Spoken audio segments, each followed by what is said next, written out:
بسم اللہ الرحمن الرحیم۔ ڈاکٹر علامہ اقبال نے کہا تھا، قتل گاہ الفت میں قدم رکھنا ہے، لوگ آسان سمجھتے ہیں مسلمان ہونا۔ تو گرامی قدر حضرات، تاریخ گواہ ہے، قرآن ہمارے پاس دلیل ہے کہ انبیاء علیہم الصلاۃ والسلام جو اللہ تعالیٰ کا پیغام لے کر آئے تو قوم نے انہیں جھٹلایا اور بعض انبیاء کو قتل بھی کر دیا، اور حضرت عیسیٰ کے قتل کا بھی واقعہ قرآن کے اندر موجود ہے۔ اللہ تعالیٰ نے انہیں زندہ ہی آسمان پہ اٹھا لیا تھا۔ تو ایسے ہی جب نبی کریم صلی اللہ تعالیٰ علیہ وآلہ وسلم اس دنیا میں تشریف لائے اور جب آپ نے اعلان نبوت کیا، اس وقت لوگ آپ کے جانی دشمن بن گئے، حالانکہ سب سے پہلے آپ کو وہ صادق الامین کہا کرتے تھے، مگر حق کی وجہ سے وہ لوگ نبی کریم صلی اللہ تعالیٰ علیہ وسلم کے دشمن بن گئے، اور پھر ایسا نبی کریم رؤوف الرحیم صلی اللہ تعالیٰ علیہ وآلہ وسلم کے ہاتھ پر حضور کے صحاب ایمان لانے لگے، اور اس کفار نے نبی کریم صلی اللہ تعالیٰ علیہ وسلم پر بھی بڑے ظلم کیے، حتیٰ کہ نبی کریم صلی اللہ تعالیٰ علیہ وسلم کو شہید کیا گیا۔ تو جب نبی کریم صلی اللہ تعالیٰ علیہ وسلم کو زخمی کیا گیا، تو پھر آپ کے جو اصحاب تھے ان کے ساتھ بھی ان کافروں نے بڑے ظلم کیے۔ اور میں سے آج جس شخصیت کا ہم ذکر کرنے جا رہے ہیں وہ ہے حضرت سیدنا بلال حبشی رضی اللہ تعالیٰ عنہ کی ذات ببرکات۔ حضرت بلال حبشی رضی اللہ تعالیٰ عنہ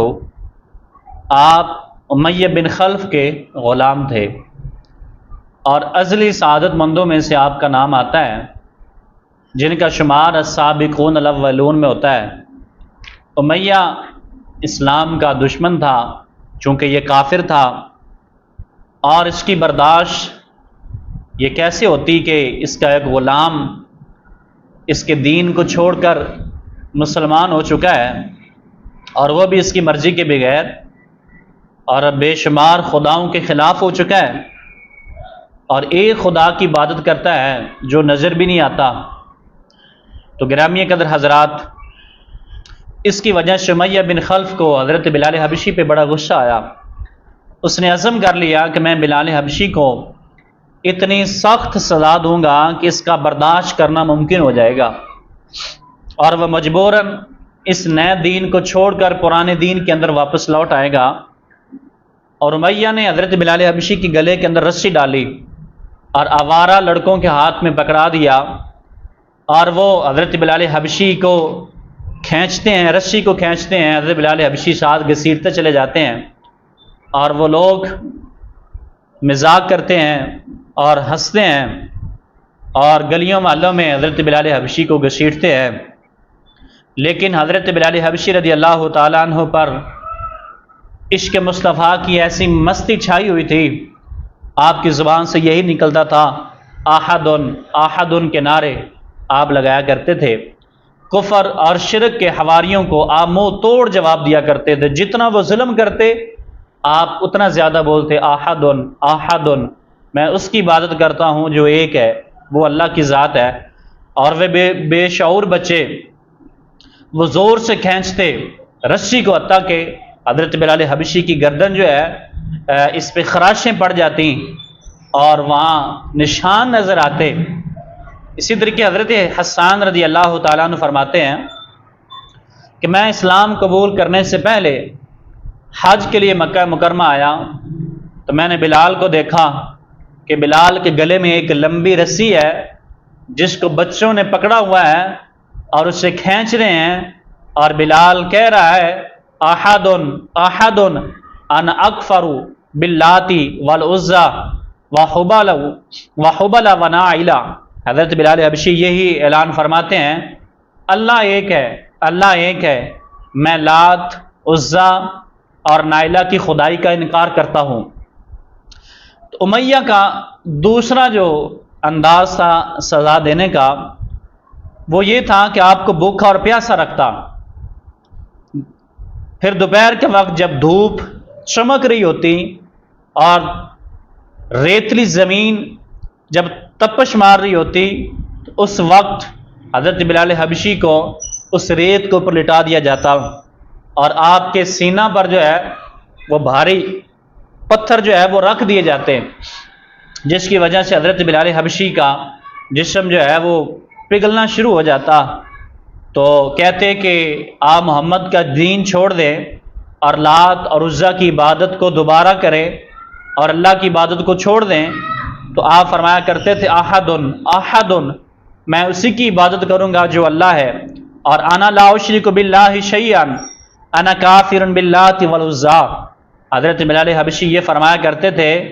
کہ اللہ ایک ہے، میں اللہ کے ساتھ کسی کو شریک نہیں ٹھہراتا، میں لات اور عزیٰ کی عبادت کا انکار کرتا ہوں۔ اور پھر اسی طریقے حضور کے ایک صحابی جن کا نام ہے حضرت عمر بن عاص، آپ فرماتے ہیں میں ایک روز بلال کے پاس سے گزرا جب کہ انہیں گرم کنکریوں پر جو ہے لٹا کر عذاب دیا جا رہا تھا۔ وہ کنکریاں اتنی گرم تھی، اتنی شدید تھی تپش ان کے اندر۔ آپ فرماتے ہیں اگر گوشت کا ایک ٹکڑا رکھا جاتا تو وہ گوشت کا ٹکڑا جو ہے وہ کباب بن جاتا۔ اس کے باوجود حضرت بلال حبشی یہ کہہ رہے تھے انا کافر باللات والعزیٰ، میں لات عزیٰ کو نہیں مانتا، میں ان کی خدائی کا انکار کرتا ہوں۔ امیہ یہ سن کر بڑا غضبناک ہوتا اور انہیں مزید ستانے لگتا اور ان کے گلے کے اندر زوردار رسی ڈالی جاتی اور ان کو گھسیٹا جاتا یا پھر ان کے گلے کو جو ہے وہ دبایا جاتا، یہاں تک کہ حضرت بلال حبشی بے ہوش ہو جاتے۔ حضرت بلال حبشی جب شدت عذاب میں کم ہوتے تو آپ یہ نعرہ لگاتے احدن احدن، اللہ ایک ہے، میں اس کی عبادت کرنے والا ہوں۔ تو کافر اس بات کی تلقین کرتے تھے کہ آپ احدن احدن کا نعرہ چھوڑ دیں، آپ کے بچنے کی ایک ہی صورت ہے، آپ یہ کفریہ جملے جو ہیں وہ کہیں۔ حضرت بلال حبشی فرمانے لگے میری زبان یہ جملے بولنے سے ہی قاصر ہے، اور فرمایا کہ میں معذور ہوں، اب میری زبان پہ یہی چلے گا احدن احدن، اللہ ایک ہے۔ ایک روایت میں ہے کہ حضرت بلال حبشی رضی اللہ تعالیٰ عنہ اسلام لانے سے پہلے ایک مکہ کا کافر تھا جس کا نام تھا عبداللہ بن جدعان، یہ آپ کے غلاموں میں سے ایک غلام تھے، اور یہ مکہ کے پہاڑوں میں گرد و نواح میں بکریاں چرایا کرتے تھے۔ اور جب انہیں حضرت بلال حبشی رضی اللہ تعالیٰ عنہ کو دین اسلام کی دعوت پہنچائی گئی تو آپ نے بلا جھجک دین اسلام کی دعوت کو قبول کر لیا، لیکن اس کو ظاہر نہیں کیا۔ ایک روز آپ کعبے کا طواف کر رہے تھے، اس کے ارد گرد پتھر کے بنے ہوئے بت قطار میں نصب تھے، اور حضرت بلال حبشی نے جب انہیں دیکھا اور ان پر نفرت آئی اور طواف کرتے ہوئے اپنی زبان سے ان کے اوپر جو ہے وہ تھوک ڈالی اور نفرت سے کہنے لگے خوابا و خاسیرا من عبد کنہ۔ حضرت بلال حبشی فرماتے ہیں وہ نامراد گھاٹے میں ہے جو تمہاری عبادت کرتا ہے۔ جب قریش نے حضرت بلال حبشی کی اس حرکت کو دیکھا، ان کے مالک عبداللہ بن جدعان کو کہا کہ آپ کا غلام اور ہمارے خداؤں کے بارے میں ایسے کہتا ہے اور ایسے بولتا ہے، اور اپنے مذہب کو چھوڑ کر اس نے نیا مذہب اختیار کر لیا ہے۔ عبداللہ بن جدعان کو غصہ آیا، اس نے امیہ بن خلف کو دے دیا، کہا اس کو اتنا مارو، اتنی سزا دو تاکہ دوبارہ جو ہے ہمارا غلام اس میں کوئی شامل نہ ہو، اور یہ یا تو مر جائے تو یا پھر یہ ہے کہ یہ واپس ہمارے پہلے والے مذہب میں لوٹ آئے۔ تو یہ مار رہے تھے تو نبی کریم صلی اللہ تعالی وسلم کا وہاں سے گزر ہوا، تو حضرت بلال حبشی نعرے لگا رہے تھے احدن احدن، تو نبی کریم صلی اللہ تعالی علیہ وآلہ وسلم وہاں سے گزرے، حضور نے ارشاد فرمایا سینجی کا احدن احدن، میرے آقا کریم صلی اللہ تعالی وسلم نے فرمایا اے بلال جس وحدہ لا شریک تو نعرے لگا رہا ہے، ان قریب وہ تمہیں ان کے ظلم سے جو ہے وہ تیری جان چھڑا دے گا۔ تو گرامی قدر حضرات، آگے حضرت علامہ حلبی نے کتنا پیارا جملہ جو ہے وہ لکھا، آپ فرماتے ہیں یعنی بلال احدن احدن کہہ کر عذاب کی تلخی میں ایمان کی مٹھاس کا امتزاج کر رہا تھا۔ اور پھر آگے فرماتے ہیں کہ حضرت بلال حبشی کا جب اس دنیا سے جانے کا وقت آیا، یعنی موت کا وقت آیا، تو آپ کی بیوی آپ کے پاس بیٹھ کے رو رہی تھی اور کہہ رہی تھی وَحُزْنَاهُ ہائے میرے رنج و غم، ہائے میرے رنج و غم۔ اس نزع کی حالت میں بلال حبشی یہ سن کر خاموش نہ رہے اور فرمایا کیا خوشی کی گھڑی ہے، کل ہماری اپنے پیاروں سے ملاقات ہو جائے گی، یعنی مصطفیٰ سے بھی ملاقات ہوگی، حضور کے صحاب ابو بکر سے بھی ملاقات ہوگی۔ تو گرامی قدر حضرات، گویا یہاں بھی موت کی کڑواہٹ کے اندر بھی حضرت بلال حبشی رضی اللہ تعالیٰ عنہ آپ محبوب کی مٹھاس سے مالا مال ہو رہے ہیں۔ تو گرامی قدر حضرات، حضرت بلال حبشی رضی اللہ تعالیٰ عنہ کو امیہ مار رہا تھا، تو وہاں سے حضرت بلال حبشی کو جب مار رہے تھے تو حضرت سیدنا ابو بکر صدیق کا وہاں سے گزر ہوا۔ تو حضرت ابو بکر صدیق نے فرمایا لا تتق اللہ تعالی فی ھذا المسکین حتی متی نعذبہ، اس مسکین کے بارے میں اللہ تعالیٰ سے ڈرتے نہیں، کب تک اس پہ یوں ظلم کرتے رہو گے؟ امیہ نے کہا اے ابو بکر تو نے ان غلاموں کو خراب کیا ہے۔ تو امیہ کہنے لگا تمہیں اتنا ہی ترس آتا ہے تو پھر اسے خرید کر آزاد کرا دے۔ تو حضرت ابو بکر صدیق فرمانے لگے میرے ساتھ سودا طے کرے۔ اس وقت حضرت ابو بکر صدیق نے فرمایا میرے پاس ایک غلام ہے جو تیرا ہم مذہب ہے اور بلال سے بھی زیادہ طاقتور ہے اور کام کرنے والا ہے، آپ اس کو لے لو، بلال کو مجھے دے دو۔ امیہ نے کہا مجھے یہ سودا منظور ہے۔ حضرت صدیق نے اپنا وہ غلام امیہ کو دیا، حضرت بلال حبشی کا دامن پکڑا اور فرمایا بلال اٹھ تیرے خریدار آ گئے۔ تو حضرت بلال حبشی کو اپنے سینے کے ساتھ لگایا، پھر اس سے حضرت بلال حبشی کو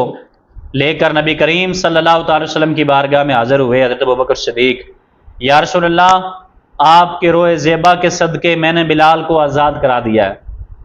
اس وقت مولانا جلال الدین رومی رحمۃ اللہ علیہ اس واقعے کو آپ لکھتے ہیں کہ حضور صلی اللہ تعالی وسلم نے فرمایا صدیق میں نے تجھے کہا نہیں تھا کہ جب بلال کو آزاد کراؤ گے تو مجھے بھی اس شرف کے اندر شریک کرنا، تو نے کیوں اس کو اپنے لیے تنہا خریدا ہے؟ پکیزہ فطرت آدمی ہے، مجھے اپنے حال سے مطلع کرو۔ اس وقت حضرت صدیق اکبر رضی اللہ تعالیٰ عنہ نبی کریم صلی اللہ تعالیٰ علیہ وسلم کی بارگاہ میں عرض کرتے ہیں یا رسول اللہ میں بھی آپ کا غلام ہوں اور یہ بلال بھی آپ کا ہی غلام ہے، اور میں نے بلال حبشی کو خرید کر اسے آزاد کر دیا ہے، مگر یا رسول اللہ خدارہ مجھے اپنا غلام بنائیے اور یار غار بنائی رکھیے، میں اس غلامی سے ہرگز اپنے آپ کو کبھی آزاد نہیں کراؤں گا۔ یا رسول اللہ میری یہ چاہت ہے میں ساری زندگی آپ کا غلام بن کر رہوں۔ تو گرامی قدر حضرات، حضرت سعید بن مصعب فرماتے ہیں حضرت ابو بکر نے بلال کے بدلے اپنا غلام قسطاس نامی امیہ کو دیا۔ یہ اس وقت کا بڑا مہنگا غلام تھا کیونکہ حضرت ابو بکر صدیق تجارتی تھے، تجارت کے کام کرتے تھے، اور یہ دفتر کا سارا نظام یہ قسطاس نامی شخص سنبھالا کرتا تھا، اور آپ نے بلال کے بدلے اس کو بھی امیہ کو جو ہے وہ دے دیا تھا، کیونکہ جب عشق ہوتا ہے وہاں مال کے سودے نہیں ہوتے، وہاں جمال کے سودے ہوتے ہیں۔ پھر جب کفار کو یہ اس بات کا پتہ چلا کہ حضرت ابو بکر صدیق رضی اللہ تعالیٰ عنہ نے حضرت بلال حبشی کو خرید لیا ہے، اور ایک غلام کو اتنے قیمت کے بدلے خریدنا یہ بات حیرت انگیز ہے۔ اس وقت کافر آپس میں باتیں کرنے لگے تو ایک بڑا سردار بولا، اس نے کہا اتنی حیرت انگیز والی کون سی بات ہے؟ بلال نے ابو بکر پر کوئی احسان کیا ہوگا، آج ابو بکر نے اسے آزاد کر کے اپنا احسان لٹا دیا ہو گیا۔ تو گرامی قدر حضرات، اس وقت رب تعالیٰ نے پھر اپنے محبوب کی ذات پہ قرآن کو نازل فرمایا